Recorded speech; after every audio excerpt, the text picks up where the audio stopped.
بسم اللہ الرحمن الرحیم۔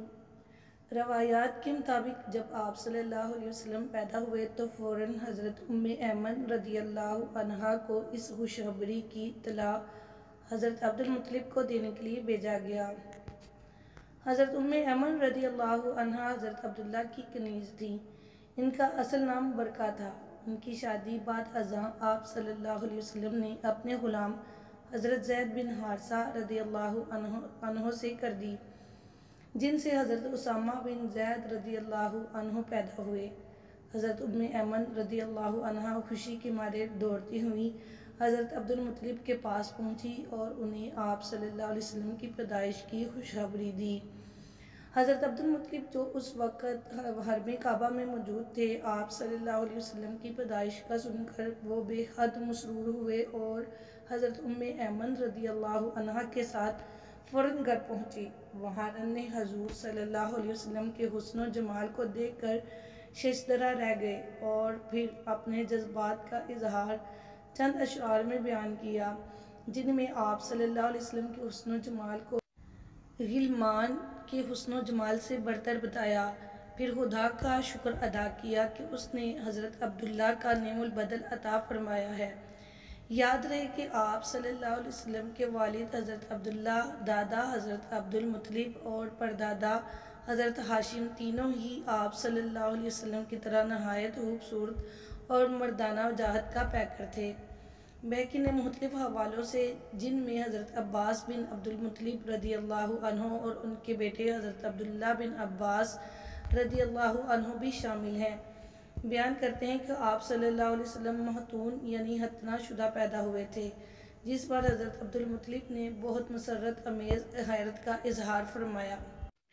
بہقی نے بھی مختلف حوالوں سے یہ بھی بیان کیا ہے کہ آپ صلی اللہ علیہ وسلم کی پیدائش کے بعد حضرت عبد المطلب نے آپ صلی اللہ علیہ وسلم کو اپنے گھر کی عورتوں کے سپرد کر دیا۔ وہ ہر صبح کو حضرت عبد المطلب کو بتاتی کہ انہوں نے ایسا بچہ کبھی نہیں دیکھا۔ وہ بتاتی کہ نو مولود یعنی ننھے حضور صلی اللہ علیہ وسلم صبح کو ہمیشہ بیدار ہی نظر آتے ہیں اور آنکھیں کھولے ٹکٹکی باندھے آسمان کو تکتے رہتے ہیں۔ اس پر حضرت عبد المطلب خوشی کا اظہار فرماتے کہ انہیں امید ہے کہ ان کا پوتا صلی اللہ علیہ وسلم بڑی شان والا ہوگا۔ شروع کے چند دن میں آپ صلی اللہ علیہ وسلم کو آپ کی والدہ ماجدہ حضرت آمنہ رضی اللہ عنہا نے دودھ پلایا۔ 2-3 دن بعد آپ کو دودھ پلانے کا شرف حضرت صوبیہ رضی اللہ عنہا کو نصیب ہوا۔ حضرت صوبیہ رضی اللہ عنہا آپ صلی اللہ علیہ وسلم کے چچا ابو لہب کی کنیز تھیں۔ ابو لہب نے آپ صلی اللہ علیہ وسلم کی ولادت کی خوشی میں انہیں آزاد کر دیا۔ حضرت صوبیہ رضی اللہ عنہا نے آپ صلی اللہ علیہ وسلم کے ہم عمر چچا حضرت حمزہ رضی اللہ عنہ کو بھی دودھ پلایا۔ ان کے علاوہ چند اور عورتوں نے بھی آپ صلی اللہ علیہ وسلم کو دودھ پلایا۔ افسوس کے ساتھ کہ آپ صلی اللہ علیہ وسلم کی پیدائش پر خوشیاں منانے والا ابو لہب بعد ازاں آپ صلی اللہ علیہ وسلم کا ایک بدترین مخالف بن کر سامنے آیا اور اس کی بیوی ام جمیل ساری زندگی اسلام مخالف سرگرمیوں میں مصروف رہیں۔